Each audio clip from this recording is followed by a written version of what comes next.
डोंबिवली विधानसभा मतदारसंघ ठाणे जिल्ह्यातला भाजपचा हक्काचा बालेकिल्ला, सांस्कृतिक शहर अशी ओळख असलेल्या डोंबिवलीत संघ विचारांचा प्रभाव आहे।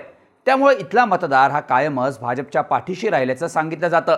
2009ला मतदारसंघ तयार झाल्यानंतर इथे रवींद्र चव्हाणांचाच बोलबाला आहे। नगरसेवक, आमदार ते कॅबिनेट मंत्री असा प्रवास राहिलेल्या रवींद्र चव्हाण यांनी गेल्या 15 ते 20 वर्षात इथे मोठा जनसंपर्क वाढवलाय। त्यामुळे त्यांचं आव्हान मोडून काढणं इतकं सोपं नसल्याचं सांगितलं जातं। पण तरीही दीपेश म्हात्रे यांच्या हाती मशाल देऊन उद्धव ठाकरेंनी जागा रेसमध्ये आणण्याचा प्रयत्न केला। पण रेस सुरू होण्याआधीच विकास कामांच्या जोरावर रवींद्र चव्हाण विक्ट्री स्टँडच्या पहिल्या नंबरवर असतील अशी चर्चा होते। डोंबिवलीत चव्हाण विरुद्ध म्हात्रे ही लढत कशी असणार, इथली सध्याची समीकरणं काय सांगतात, समजून घेऊया त्या व्हिडिओमधून। नमस्कार, मी शार्दूल आणि तुम्ही बघताय बोल भिडूची स्पेशल सिरीज मतदारसंघाचं राजकारण। डोंबिवली विधानसभा मतदारसंघाचा विचार केला तर इथे गेल्या तिन्ही निवडणुकांमध्ये रवींद्र चव्हाणांना पडणाऱ्या मतांचा आलेख चढता राहिलाय। संघाचा कोर मतदार तसंच मराठी, कोकणी, आगरी, ब्राह्मण, गुजराती, उत्तर भारतीय अशा सगळ्याच पॉकेट्समधनं इथे भाजपच्या चव्हाणांना साथ असल्याचं सांगितलं जातं। पण इथून लढण्यासाठी शिंदेंच्या शिवसेनेत असलेले दीपेश म्हात्रे यंदा इच्छुक होते। पण ही जागा चव्हाणांना सुटल्यामुळे नाराज असलेल्या दीपेश म्हात्रेंना ठाकरेंनी पक्षात घेतलं आणि रवींद्र चव्हाणांना इन्सिक्युअर करण्याचा प्रयत्न केला। आता म्हात्रे हे मुख्यमंत्री शिंदेंचे चिरंजीव श्रीकांत शिंदे यांच्या जवळ असणारे नेते। शिंदे आणि चव्हाण यांच्यात सुप्त संघर्ष असल्यानं म्हात्रेंचं चव्हाणांच्या विरोधातच राजकारण राहिलंय।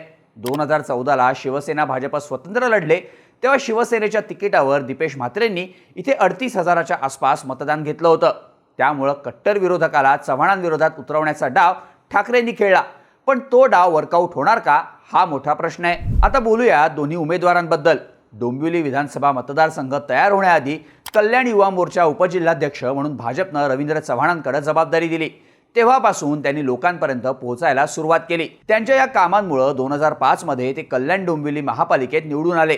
2007ला स्थायी सभापती झाले आणि त्यांनी कल्याण डोंबिवली शहरात आपल्या कामांच्या जोरावर कनेक्ट वाढवला। त्यातूनच रविदादा अशी त्यांची ओळख निर्माण झाली आणि 2009 मध्ये डोंबिवली मतदारसंघातून संधी मिळाल्यावर चव्हाणांनी बाजी मारली।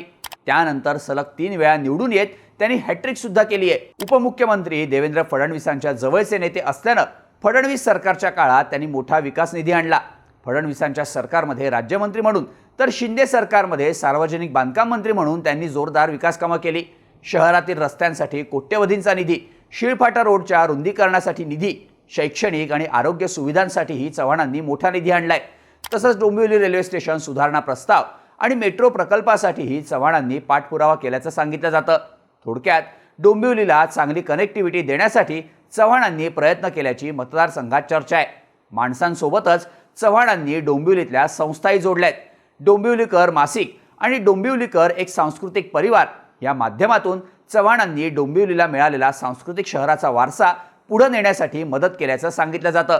त्यामुळे डोंबिवलीतल्या सगळ्या सांस्कृतिक संस्थांचं नेटवर्क चव्हाणांच्या पाठी उभं राहतं। विचारधारेतून मिळणाऱ्या मतांमध्ये याच नेटवर्कच्या मतांचा बोनस ॲड होतो असं बोललं जातं। गेली 15 वर्ष यात वाढ होत गेली आणि आता ही वाढ होईल असं स्थानिक पत्रकारांचं मत आहे। आता हे झालं विकास आणि जनसंपर्काचं। डोंबिवलीतल्या राजकीय समीकरणांचं बोलायचं तर इथला मराठी भाषिक मतदार हा मनसेला साथ देतानाही दिसून आलाय। 2019च्या निवडणुकीत मनसेच्या उमेदवारानं इथे 45,000चं मतदान घेतलं होतं। पण यावेळी इथे मनसेनं आपला उमेदवार दिलेला नाही। त्याचं कारण म्हणजे कल्याण ग्रामीणचे मनसे आमदार राजू पाटील आणि रवींद्र चव्हाण यांची मैत्री असल्याचं सांगितलं जातं।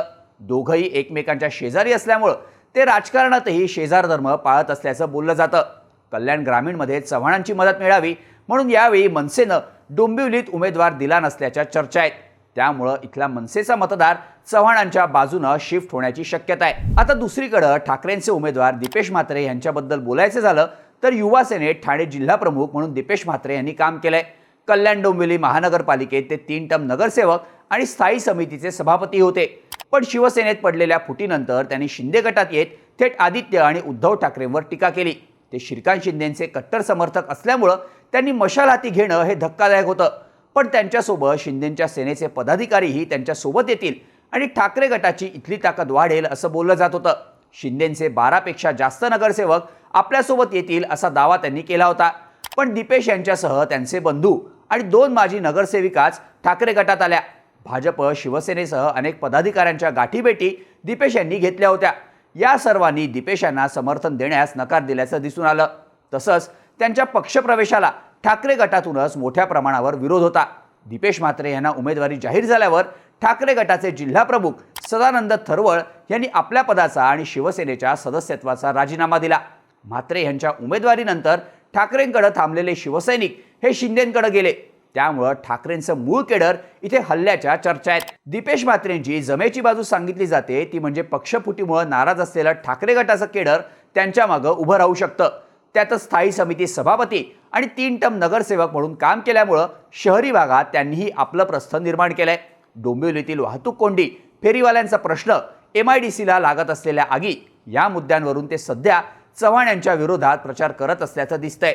तसंच मतदारसंघात कोकणी मतदार मोठ्या प्रमाणावर असल्यामुळं मुंबई गोवा महामार्गाचं काम पूर्ण न झाल्याचा मुद्दा त्यांनी लावून धरलाय. पण रवींद्र चव्हाणांनी डोंबिवलीकरांसाठी केलेली रस्ते आणि इतर विकास कामं, संघ आणि भाजपच्या कोर मतदारांची त्यांना असलेली साथ आणि मनसेच्या मतदारांची बेरीज यामुळं सध्या तरी इथे रवींद्र चव्हाण यांचीच हवा असल्याचं सांगितलं जातं. तर म्हात्रेंच्या उमेदवारीमुळे ठाकरेंचा ग्राउंड लेवलचा कार्यकर्ता सोडून गेल्यानं ठाकरेंनी दीपेश म्हात्रेंच्या हाती मशाल दिली असली तरी मशालीखाली अंधारच पसरल्याचं दिसून येत आहे. तुम्हाला काय वाटतं? रवींद्र चव्हाण डोंबिवलीत विजयाचा चौकार मारणार की दीपेश म्हात्रे त्यांच्यासमोर आव्हान उभं करणार? याबद्दलच्या तुमच्या प्रतिक्रिया आम्हाला कमेंट करून नक्की सांगा आणि अशाच माहितीपूर्ण व्हिडिओजसाठी बोल भिडूच्या YouTube चॅनलला सबस्क्राईब करायला विसरू नका.